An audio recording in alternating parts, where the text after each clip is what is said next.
Pada tahun 1964, di perbatasan Indonesia dan Malaysia, terjadi sebuah pertempuran hebat. Konfrontasi.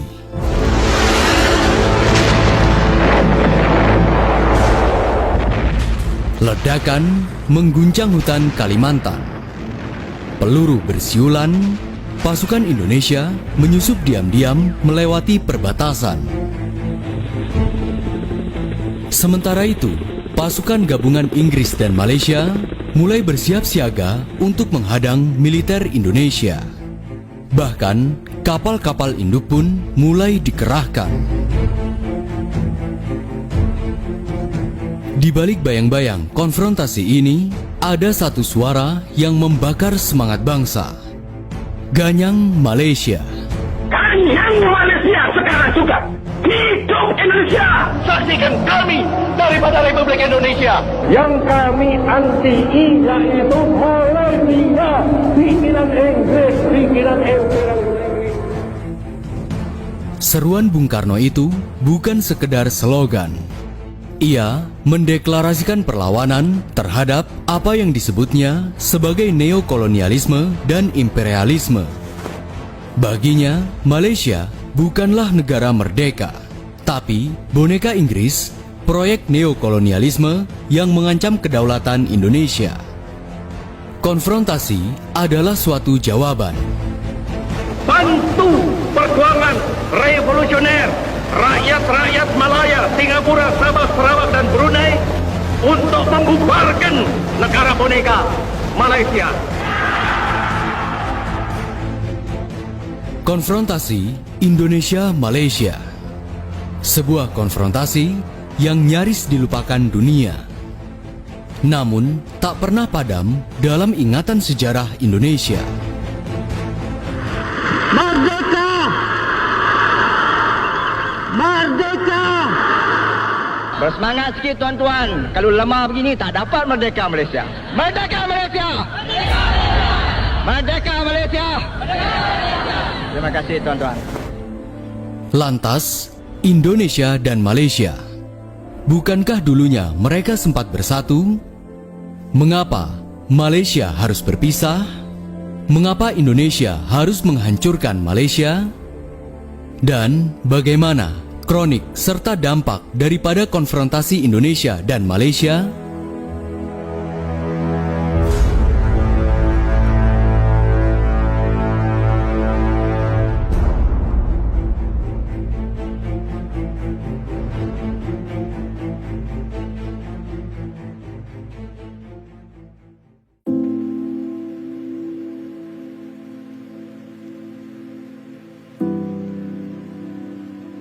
Di bawah langit Asia Tenggara yang terhampar luas, ada dua negeri yang dulunya sempat bersatu di bawah satu bendera kerajaan, Indonesia dan Malaysia.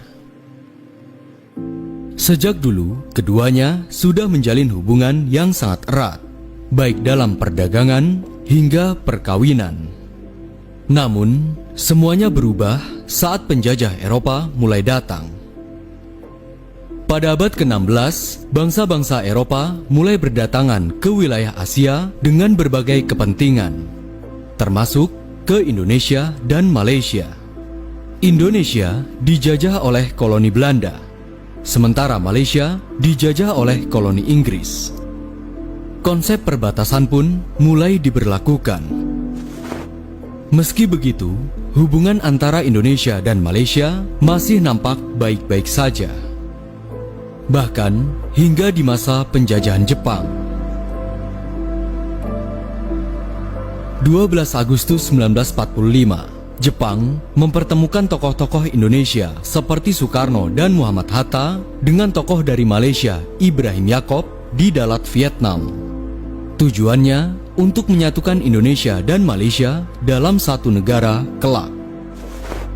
Dalam pertemuan itu, para tokoh itu menyetujui hasil sidang BPUPKI bahwa kemerdekaan yang akan diberikan oleh Jepang akan mencakup Indonesia, Malaya, dan Borneo Utara. Disinilah kita bisa melihat perbedaan antara penjajah Eropa dan Asia atau Jepang. Biasanya, Belanda dan Inggris menggunakan politik pecah belah atau divide et impera agar rakyat tidak bersatu dan memberontak. Namun, di masa akhirnya, Konfederasi Mapilindu pun terbentuk yang terdiri dari Malaysia, Filipina, dan Indonesia. Indonesia mengutuk perjanjian London itu, manakala Filipina pula menuntut Sabah yang sebelum Malaysia dikenali sebagai Borneo Utara. Demi perdamaian, Tengku bersetuju diadakan penilaian baru mengenai hasrat rakyat Sabah dan Sarawak. Dengan itu, beliau menunda tarikh penubuhan Malaysia. Pembentukan Federasi Malaysia pun kembali ditunda dan akan diserahkan kepada PBB untuk diselesaikan. Agustus 1963, Sekretaris Jenderal PBB U Tan membentuk tim penyelidik untuk melakukan riset dan menentukan apakah masyarakat Sabah dan Sarawak bersedia bergabung dengan Indonesia atau Malaysia. Hanya saja hal ini tidak diinginkan oleh Inggris sama sekali. Inggris pun mulai bertindak. Pada akhir Agustus 1963, Menteri Luar Negeri Inggris dan Ken Sandys mengunjungi Malaysia untuk sesegera mungkin mendorong pemersatuan negara Federasi Malaysia yang meliputi Singapura, Sabah, dan Sarawak. Malaysia pun menyetujui hal itu. Tentu saja hal ini mencederai kesepakatan Manila. Bahkan hasil dari penyelidikan PBB pun belum diumumkan. Akhirnya, pada tanggal 16 September 1963, Perdana Menteri Malaysia Tunku Abdul Rahman mengumumkan pembentukan Negara Federasi Malaysia. Dan insya-Allah dengan izin Allah Subhanahu Wa Taala pada 31 hari bulan Ogos 63 kelak negara baru itu akan muncul sebagai sebuah negara yang merdeka. Tuan Lee Kuan Yew menerangkan peranan Singapura berkata, Akhirnya, tuan-tuan dan puan-puan, marilah kita sambut cogan kata atau salam perjuangan kita hampir tahun 63, 31 hari bulan Ogos. Merdeka Malaysia! Bersemangat sikit tuan-tuan. Kalau lemah begini tak dapat merdeka Malaysia. Merdeka Malaysia! Mengetahui hal ini, amarah Soekarno pun meluap. Bagi Soekarno, pengumuman yang dilakukan secara tiba-tiba serta tanpa persetujuan Indonesia adalah bukti bahwa Malaysia tak lebih daripada boneka penjajahan antek imperialisme Inggris. Saksikan kami daripada Republik Indonesia. Kami hormati apa yang kami tanda tangani. Kami hormati Manila Agreement.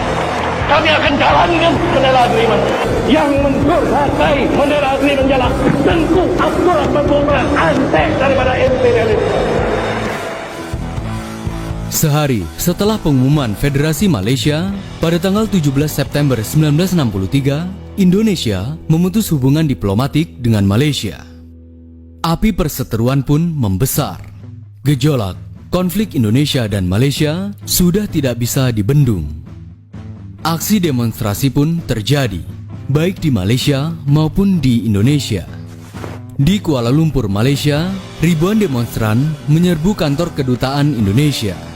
Mereka menginjak-injak foto Soekarno dan bahkan merobek lambang Pancasila.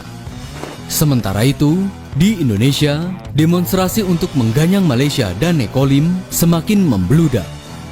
Soekarno sendiri sudah tidak bisa menolerir tindakan Malaysia. Amarah Soekarno sudah memuncak. Akhirnya, Soekarno melancarkan kampanye Ganyang Malaysia. Ganyang Malaysia, Ganyang Malaysia, Ganyang Nekolim, linggis kolonialisme Inggris.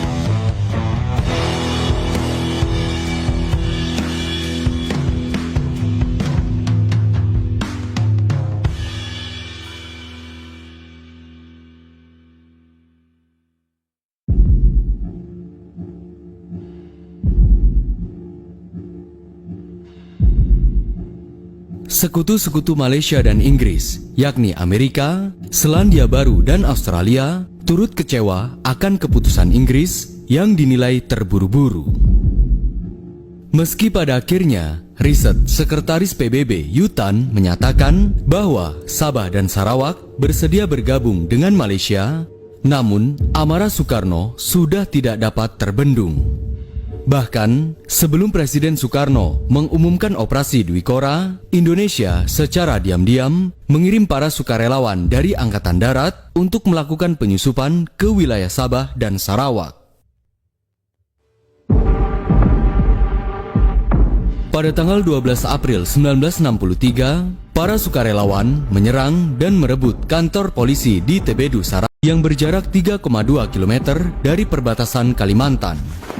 Pada tanggal 20 Agustus 1963 kemudian, di Longjawai, sekitar 40 km dari perbatasan Kalimantan, pasukan Gurkha India dari Inggris terlibat baku tembak dengan 50 militer para sukarelawan. Dalam baku tembak itu, 15 orang tewas dan 3 militer Indonesia tertangkap.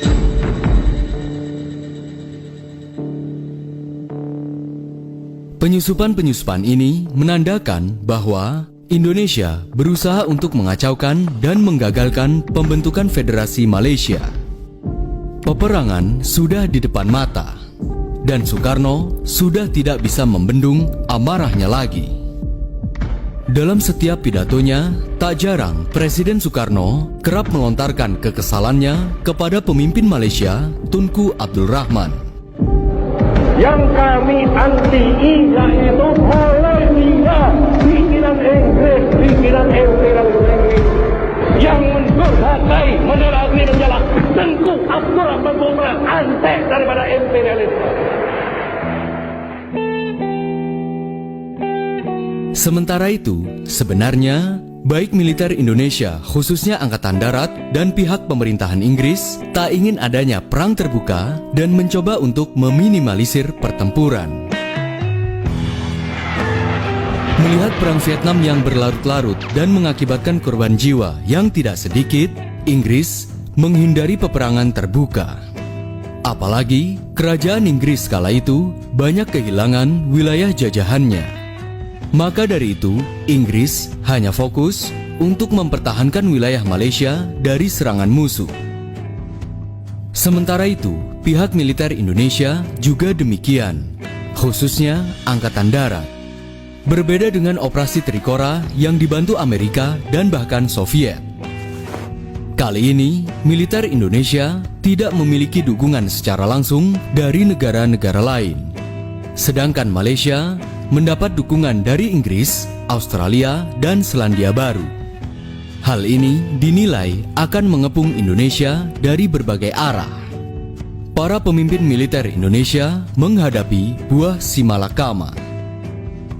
Bagi mereka, perang terbuka dengan Malaysia tentu saja akan mendorong negara komunis seperti Tiongkok dan Moskow akan mengirimkan bantuan ke Indonesia. Tentu saja hal ini akan menguntungkan Partai PKI dan akan menggerus pengaruh militer di pemerintahan. Namun, jika militer Indonesia tidak bersedia menyerang Malaysia, maka reputasi mereka dalam politik nasional akan menurun. Maka dari itu, para pemimpin Angkatan Darat mengambil posisi unik. Mereka menyetujui perintah Soekarno untuk mengirimkan tentara ke Kalimantan, tetapi secara diam-diam tak akan benar-benar serius dalam konfrontasi.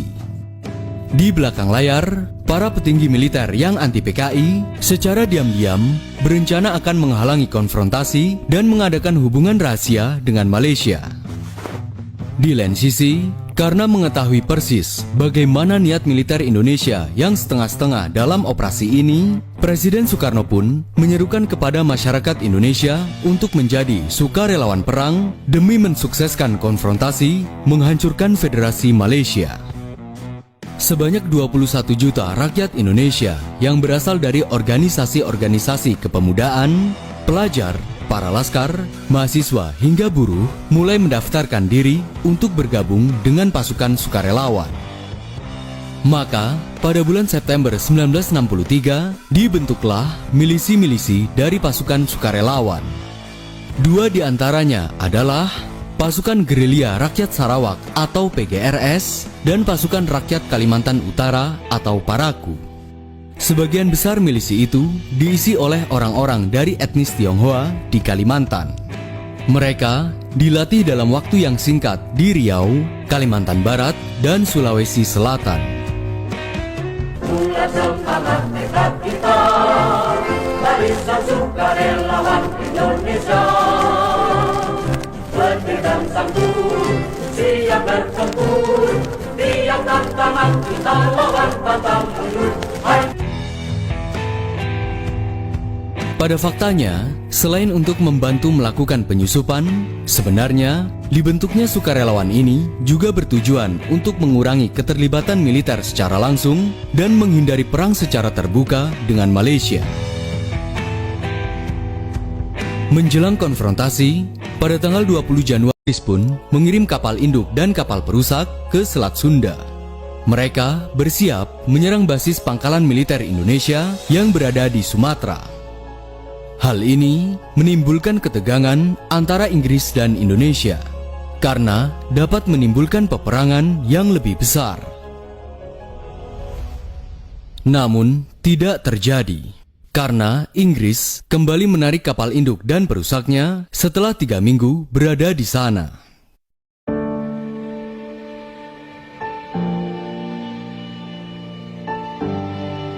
Pada akhir bulan Desember 1964 berikutnya, intelijen Inggris menemukan bahwa Indonesia berhasil menyusup sampai ke wilayah Kuching, Sarawak yang berjarak 40 km dari perbatasan Kalimantan.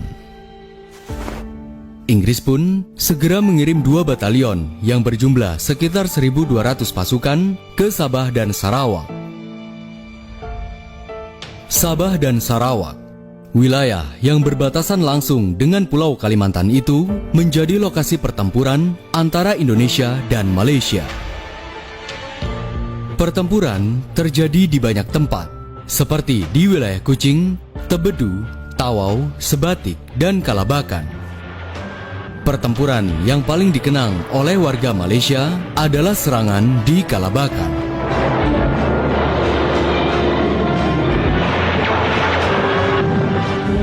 Tersingkaplah tabir malam, malam jahanam yang melindungi pelakon-pelakon drama durjana dari negara yang konon jadi saudara tua. 8 anak Malaysia tewas dan 11 tercedera. Dunia terkejut mendengar peristiwa Kalabakan. Filipina tersentak melihat telagah Indonesia yang bertalu-talu melaungkan. Kononnya Britishlah yang dimusuhinya, bukan bangsa yang sesama serumpun. Tapi kini darah saudara kandungnya sendiri yang mengalir. Ini satu bukti, ini satu dalil nyata apa sebenarnya tekad maksud mereka. Konfrontasi kini berubah jadi agresi. Dalam berbagai pertempuran, karena minimnya logistik dan pengetahuan mengenai peta pertempuran, pasukan gabungan Inggris lebih mudah mengalahkan pasukan militer Indonesia, termasuk pasukan PGRS dan Paraku. Di lain sisi, sejak tahun 1965, ternyata militer Indonesia mulai memperluas area penyusupan. Akhirnya, Inggris dan Malaysia yang awalnya fokus untuk menjaga perbatasan Sabah dan Sarawak mulai memberantas para penyusup. Otomatis, mereka mulai merubah strategi yang awalnya defensif ke ofensif.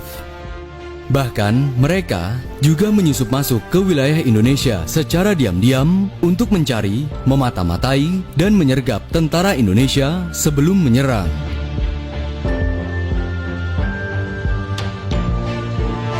Pada tanggal 15 Juni 1965 kemudian, sebanyak 25 pasukan gabungan Inggris menyergap 100 militer Indonesia di wilayah Kindau, Kalimantan Barat. Dalam pertempuran itu, sekitar 25 tentara Indonesia tewas. Selanjutnya, pada tanggal 12 Juli 1965, di dekat Kindau, di wilayah Babang, sebanyak 40 pasukan gabungan Inggris melakukan serangan kepada 30 militer Indonesia.